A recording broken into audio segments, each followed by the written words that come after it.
Something is going on. Something is going on.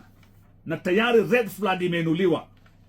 Kenya National Commission on Human Rights wame raise alarm na wameinua red flag na bendera imeinuliwa. Watu ambao maskini ya Mungu wamekumbwa na matatizo maishani, mtu anatafuta kazi hapati, miaka nenda miaka rudi.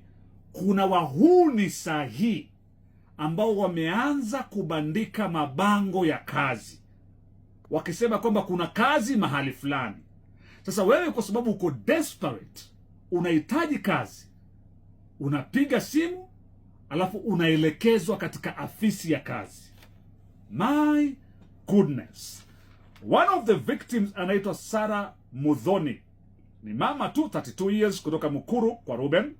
Alipiga simu kama hiyo ya tangazo la kazi, akaelekezwa hadi katika kijumba fulani. Akifika pale katika kijumba kijiofisi pale, akawekwa katika waiting room, akapewa maji kwenye thermos, akanywa maji. Next akiamka ana maumivu tu, maumivu na ana bandeji, amebandikwa bandage. Watu wanaiba organs. Organ trafficking bado inaendelea, na sio mmoja. Kuna mwingine pia pale ambaye story yake ni kama hiyo ya Sarah Muthoni. Hayuko peke yake, kuna wengine pia ambao tayari wameanza kuibiwa organ. Mmoja anaitwa Brian ni 19 years only, casual labor, maskini ya Mungu jamani. Hey! Jamani, hii Kenya yetu jamani. Unapewa maji unakunywa flat, unalala flat. Wanakufanyia upasuaji kabisa.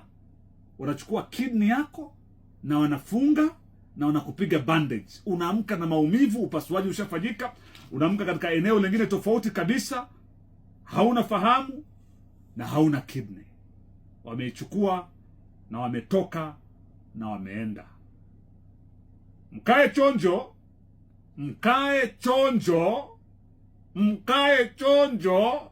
Okay?